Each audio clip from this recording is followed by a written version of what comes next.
Kathy, you ready? Yeah, I am. Quick one first for Mark. You held up your report. How would, if folks in the room want to get a copy of that, how could they do that? Yeah, so I brought a small stack of them that I'm hoping you'll take, so I don't have to bring them back on the airplane.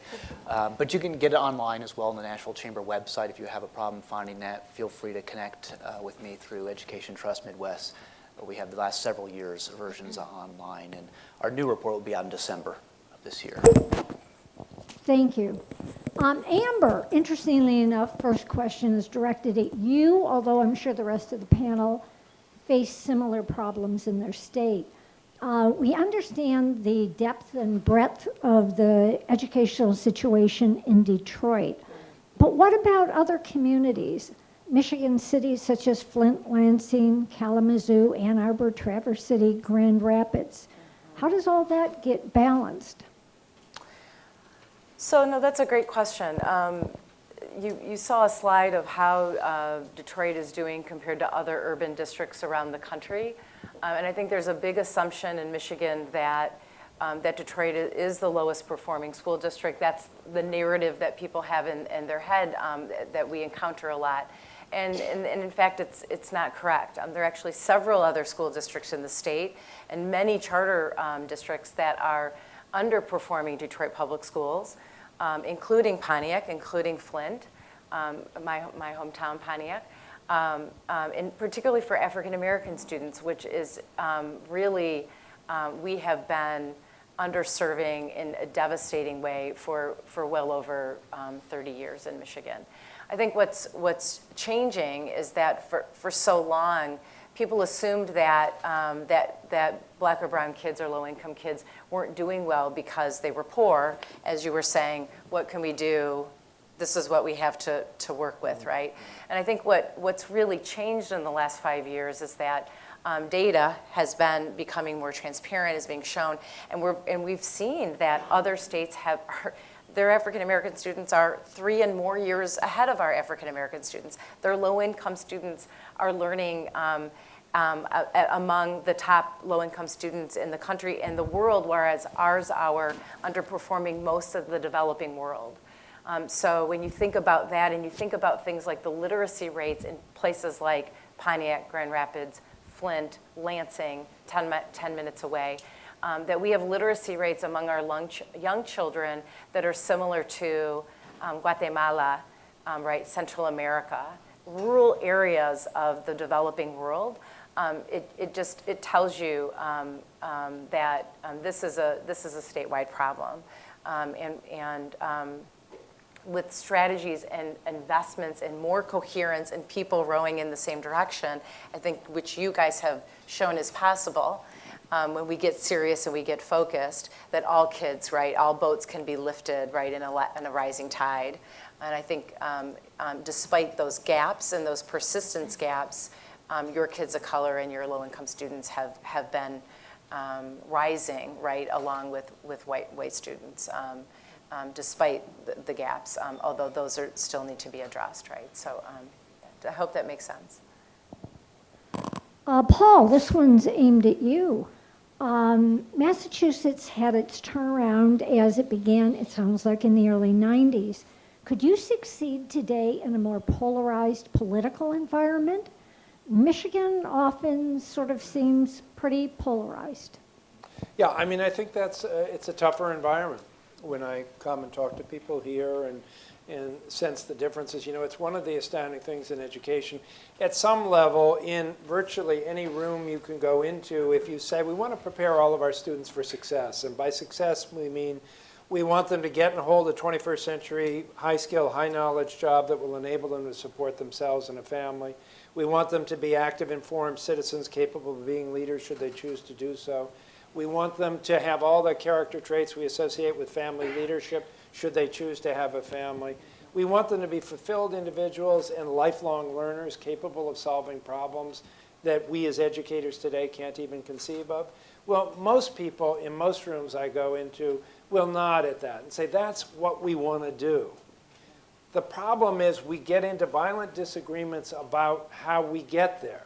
So at 30,000 feet, we're together. We get down to 15,000 feet where it gets to strategy. And in strategies, we have widely disparate opinions on what needs to be done. And we have had that in Massachusetts. It's not been an environment without contention. But it is not really, it's not assumed a partisan mantle for the most part. It's not assumed a sort of outside-in struggle, so it's all the inside fighting all the outside people. We have worked hard. I mean, one of the things that the business community, I think, modeled in our leadership in the work in education reform was that our lead guy, Jack Rennie, who was head of the Mass Business Alliance, he and I co-founded it, was a great listener. And so we went out and we did sort of massive listening tours of listening to people in the field, listening to people of different opinions on what strategies would work, making people feel included in the work that we did together. And so I think there are ways of attacking the kind of dissonance that sometimes come up over strategy, but it starts with listening, it starts with coming around the table together, it starts with a notion of we're doing reform, you know, with the field, not to the field, because ultimately you can't impose it from on high on either the field or communities, because they will find a way to resist it, and we've been successful there. I'll just add that it is a different political environment. The business community in Tennessee, I don't think we're unique in this, has sort of woken up and said, you know what, we've got to up our game in the legislature. So the four large chambers in Tennessee, which is Nashville, Memphis, Knoxville, and Chattanooga, several years ago we formed a 501c4.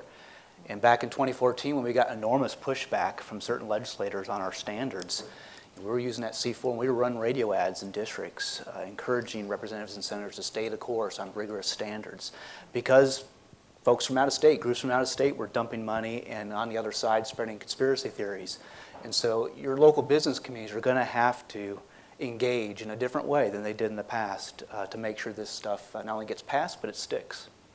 I do think, you know, as I travel here and listen to people, it's harder these days to get the business community to come and focus on education, because some of our debates over strategy have become so contentious. You know, Exhibit A is the charter school debate. You know, people get hurt in that. There's a lot of, I mean, it's hurt the field, because, you know, people are either all charter or all mainstream system, and there's this tremendous crossfire which makes us look like a field at odds with itself, and it's kind of discouraging to others. It's discouraging, I think, to members of the business community who want to get involved, but don't want to alienate some of their constituencies, or the battles we've had over testing or teacher evaluation or things of this nature. So I think in organizing the business community in the present time, for example, I hear sort of a clear emergent theme in conversations here about starting in the early years, where there's a little bit less of this kind of divisive controversy, looking at early education, where Michigan apparently has made a big commitment move already, looking at the reading by grade 3, which we know is so central. I mean, we argue violently over K-12. In my experience as Secretary of Education going into kindergartens all around Massachusetts, I'd find roughly a 5-year spread between kids entering kindergarten, from those who are 2 or 3 years behind age-appropriate reading readiness to those who are 2 or 3 years ahead. And if you actually look at the research on those 5 quintiles, there isn't much movement through the entire 13 years of K-12 education, you know, between those quintiles where they started. So in a certain sense, the battle is over before it even begins. So unless we come to focus on that stage of life, that stage of brain development, that stage of education development, and how we get a high-quality, highly accessible early childhood system that hands off students in an integrated way to a primary school system that's run by the K-12 system, we'll never get to all means all. So I think maybe there's a sort of you know, a topic around which you could organize without some of the divisiveness. That's helpful, thank you. Sarah, next question's for you. You mentioned there were some barriers you ran into when you went out with evaluations, and that in your second year you did some fixes. Could you describe sort of what those were and what the process was you used? Sure. Yeah, we learned a lot in those early years teacher evaluation, and we're now in our 5th year implementing. But that first year, I think people were nervous. They didn't know what to expect. This was a new system. We'd had teacher evaluation at the state level, but not with any real teeth behind it, not with any real meaningful training or support or feedback that was expected. And so when we rolled out the new system for all teachers, multiple observations for every teacher every year, principals were concerned, and in some cases, rightly so, about the time that would take in terms of to do those observations and do them well. Teachers were nervous. They didn't know how the results were going to be used, even though we kept saying, these are local decisions. The results will be used at the local level. I think a couple things. First, people had to experience a full year to sort of understand that the world was not going to end. That they were actually, at the end of the year, getting feedback, in some cases better feedback than others, but a place we knew we needed to work to make sure all teachers were getting high quality feedback. But they were, for the first time for many of them, getting someone in their classroom, giving them helpful information about their teaching, and they were getting better. And at the end of the year, we actually saw the highest growth we'd ever seen as a state on our state tests.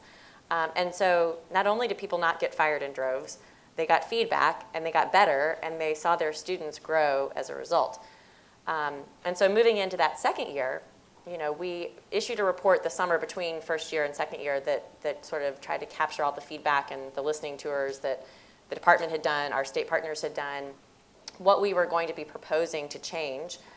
Some of those things were allowing principals to collapse observations, so they have various domains they have to go in and observe, and rather than having, for instance, the planning domain and the instructional domain as separate kind of classroom visits, they were allowed to assess those two things together. So they went from 4 to 6 observations to essentially 2 to 3. We also gave districts the opportunity to think about high-performing teachers and streamlining some of the observations that were required there. Though, again, there's always trade-offs. Those teachers, the high-performing teachers said, in feedback sessions that we had with them, they didn't want to not have enough observations. They felt like they were getting a full picture of feedback and that wasn't all based on one observation. But those are the kinds of adjustments to the system that we were able to make based on the feedback.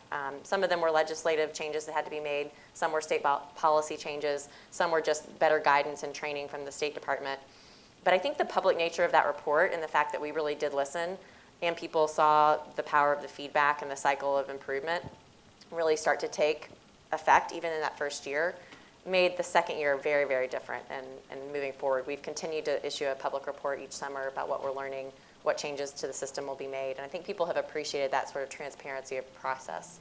I think also the data you share back with schools and principals. So this is what your teachers scored on the evaluation instrument, and this is what the student achievement score component of that looks like. And if there's a big differentiation between the two, a divergence, then that speaks to maybe the principal or assistant principal needs some additional coaching on how to evaluate. Because remember, the notion that principals should be instructional leaders is a pretty recent revelation in a lot of schools and classrooms. And so not everybody has been properly developed to be a good evaluator, which at the end of the day, the evaluation system is only good as the person doing the evaluating. So that's an important piece of that. So that feedback you all give schools is really important. And there's so many details here that I could spend more time than we had this morning going into, but I do think Mark's point, both the principal piece, and we fundamentally changed the definition of what a principal was charged with doing when we instituted this new evaluation model. And so then thinking about the principal evaluation and supports as well, that also had to be happening. So I think teachers also appreciated knowing that their principals had to be trained and normed each year. They had to pass a certification test to show that they could accurately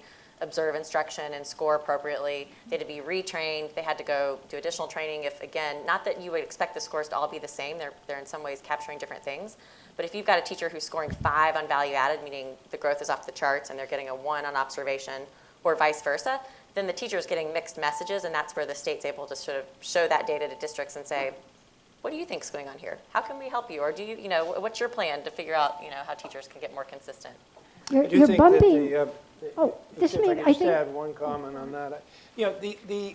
What's important, I think, in a group like this to think about is the theory of action behind the idea that teacher evaluation is going to improve performance in schools. And if the idea is that teacher evaluation will weed out the bad teachers, that's a relatively minor aspect of what's important about teacher evaluation. The big thing is we need to improve the quality of teaching virtually across the board in education. That's the question, is did either Massachusetts or Tennessee do any kind of statewide training for teachers at some point, just, to get this going. On the teacher evaluation you're talking about? Well, or on- just teacher training, Yeah. period. Standards, the Yeah. standards, right? Well, I mean, yeah, I think we've both been, in our respective states, been doing a lot of work with respect to, having the state agency either offer funding. When we originally did the reform in 1993, there was a whole separate stream of money that flowed to district for professional development purposes. Eventually, that got tied into the overall formula. The state agency wasn't necessarily the primary provider of professional development, although it did make professional development services available, but sometimes provided resources to districts or outside providers to help with things like Common Core implementation and things of that nature. But this notion about what is it that you concretely do to improve the quality of teaching, we were talking about just the early primary grade reading and the grade 3 reading objective. And the real question becomes, what's the science of teaching at that level? We've pushed a lot of teachers into those grades, sometimes because they don't want to be evaluated by a more rigorous evaluation system at the upper grades. But have we been clear as instructional leaders at the state level, at the district level, at the principal level, in helping teachers who find themselves teaching in those primary grades where we have an extra focus on accountability now to develop the methodologies that they will need in order to be successful? That's really what, I hope the evaluation system boils down to. Every context is different. For example, in Massachusetts, we are less focused on the statistical computation of value added. There are a lot of reservations about the statistics that go into how you get there. We are more focused on the idea that you have a pretty clear rubric and you have a regular conversation between sort of competent expert teachers and those who they are supervising in order to improve performance. And we didn't have that before. We didn't have that happening regularly. We hadn't emphasized that that was important. And we had districts that just let it go, which is a form of professional negligence. You have novice teachers coming in and nobody evaluates them over a period of 3 or 4 years. So, it's one of the illustrations of where we disagree sometimes on means, and we've had a big national fight about that. I would argue that the anti-testing push right now nationally is a function of taking student performance results too far in teacher evaluation, and that flipped the political dynamic. So we get hung up on the exact means that we're using to do it, but what's really important is that teachers get feedback on performance in a regular way and get to meet with people who observe them, and those observers look at the results of their work, the data on performance, as well as how they conduct the work, and that's a regular improvement conversation. Question for Mark. Someone in the room mentions that they've had an opportunity to see the Nashville academies firsthand and were inspired. Just thought they were absolutely amazing. But that said, the ACT scores seemed disappointing. Can you talk about how you expect to drive up the academic performance, even though the enthusiasm and inspiration is there? Yeah, so our 12 zoned high schools, again, is where most of our high school students are. Our system is 76% free reduced lunch. All those 12 schools are Title I schools. Graduation rates have gone from 58% in 2005 to 80% today. We've seen increases in all our end-of-course assessments. In fact, our most recent results, the gains have gone beyond the state average gains in most of those high school end-of-course assessments. ACT, Tennessee is an ACT state, so just about every student takes it. So as you compare across states, you're going to see where all students take ACT, that average lower. We drill beyond the average, so average doesn't mean a whole lot to a business person who wants to know how many kids are college ready when they leave high school, and it's not where we want it to be. We'd be delighted if 50% of our students got at least a 21 on the ACT, which is some measurement of college readiness. It also qualifies you for a lottery-funded scholarship in Tennessee, which is critically important for kids in poverty. We have those seen the percentage of kids making a 21 or above creep up. So it was 27% making a 21 or above. 3 years ago, it's now at 30%. So every year it's inched up. Most people will tell you ACT is a really tough measure to improve. It's a compressed scale of 36, so it's really hard. A tenth of a point is a big deal on the ACT. But it's important, and that's the measurement ultimately we want to see increase, but we have seen improvement. just not the pace that we would like to see. And I would also argue that ACT is almost a K through 12 measurement more than an exclusively a high school measurement. We know that our kids are leaving elementary school and middle school behind on tracking toward a 21, and our high schools are actually catching kids up, but not to the point where we're actually being able to see more dramatic ACT growth. So it is a K through 12 issue, and so a lot of our efforts now are focused on middle schools to try to get those reformed. Different response, but to the same question. One of the phenomena that we had when we first implemented standards in Massachusetts was we had career technical schools, then called vocational high schools, who came forward and said, the standards that you've set for all children in Massachusetts are actually too high for our students. We get a lot of special needs students. We get a lot of students who aren't succeeding in mainstream schools. So you should actually have a different standard for our students. We naturally resisted that as a board. We said we've got to have the same high standard for everybody because that's what it's going to require for them to be college ready and career ready. So figure out a way to do better than you're doing. They said, well, we have a week on and a week off. And we said, that's not written in stone. You could change that. Well, fast forward 20 years. Turns out that the career technical high schools now perform better on virtually every indicator of performance than our comprehensive high schools. And I think the reason is because the number one problem we have in high school education in Massachusetts is boredom. People who are not feeling connected to what they're learning, not feeling engaged. And in our career technical schools, there's an application of knowledge to something that suggests a hopeful, promising future for kids. And that means that when you go into those schools, the children have a spring in their step. You know, they're inspired. They want to do things. And they see why they're learning algebra because it's going to help them figure out this, that, or the other function that's important to producing a product that actually has meaning in the outside world.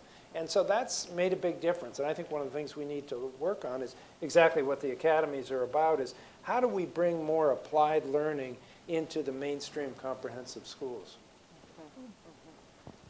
Sarah, Tennessee has emerged as a leader in childhood initiatives. What current programs can you describe, and what new programs are planned? And kind of as an extension, how has that sort of influenced the rest of kids going past that or come through By that? childhood, I'm assuming sort of early grades is the question. Sort of Yeah. what are we doing in those early grades? Well, again, to be quite frank, while we've made progress in our early grades and our NAEP scores were strong in fourth grade reading, we are not at all pleased with our sort of state level measurements and sort of the literacy rates in those early grades. So we are, as a state, also looking at early grades and particularly at literacy and thinking about, you know, what we can do and do well in those early grades, knowing that so much depends on, you know, that third grade measure of readiness and reading in particular. So I think this is a place where we have sort of a multi-pronged approach that is still evolving and emerging. It's not hard and fast and dried on paper, but you know, we're looking at pre-K. We're looking at how to understand more about quality pre-K. We're looking at measures of readiness and kindergarten screeners and making sort of state decisions about, you know, available screeners that, you know, districts will have choice, but there will be sort of a managed choice for kindergarten readiness measures. We don't currently have state assessments to understand, again, trying to shine the light on those grades. That's one of the things that I think we need to do as a state, is to understand more about where things are working and where things are not working, and how do we correct where we're off track. So again, we right now are not able to issue state assessments in those early grades, and people will agree to disagree on sort of the merits of early grade assessments. But we are in the process of developing an RFP for a second grade assessment that would be optional for districts.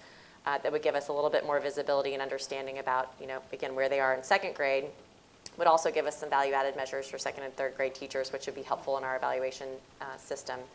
And then we're looking at growth measures for those early grade teachers as well, and it's more of a portfolio student sampling approach like we have in some of our fine arts classes and other non-tested grades and subjects. But you know, I think in addition to looking at, and Paul alluded to this earlier, the science of teaching reading specifically, making sure that we're all working from the same playbook.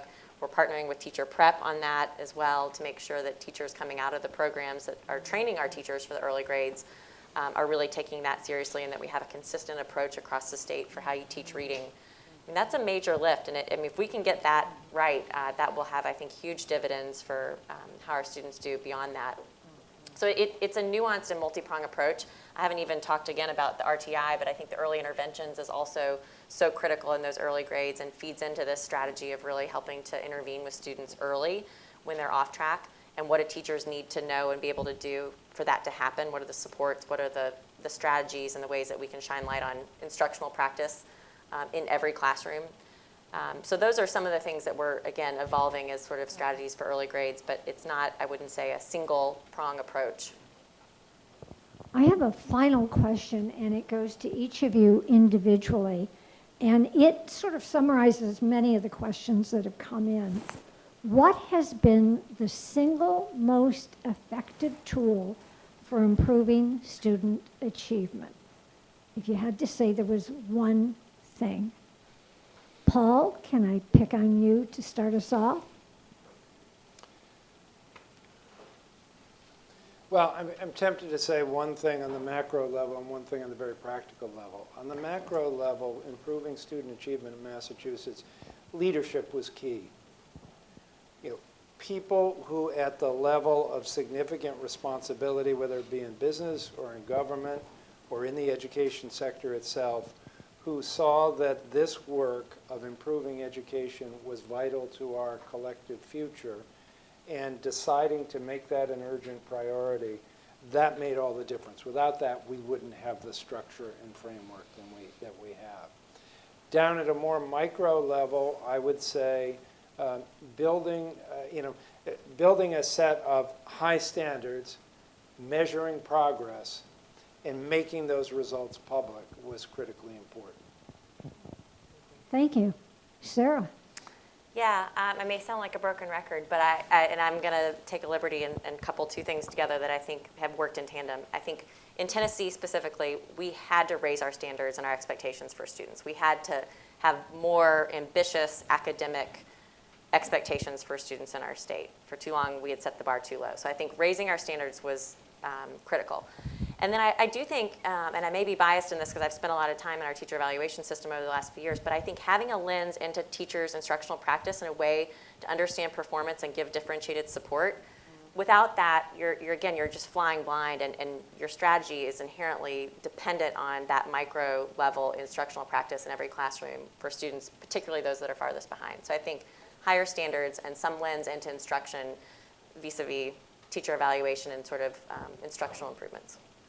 And I'm just going to kind of push back on the question. I think it's real tempting to think of the next silver bullet. In business, who aren't educators, we look for that, right? What is the one thing we can do to affect change, whether it's early childhood or whether it's principals or whatever. Really, it's 6 or 7 things probably. And it's not rocket science, as Sarah said, but it's hard to do all those really well and put it all together and to sustain that in an adequate way. And so going back to the academies, the academies aren't a substitute for a great teacher in every classroom. They're not a substitute for a great school leader. You've got to have those pieces too. It's not just about structure. It's not just about the governance, as Paul said. And so I think resist the temptation to always look for the one thing and figure out how you can put together the right pieces and build the coalitions to make that happen in your state or community.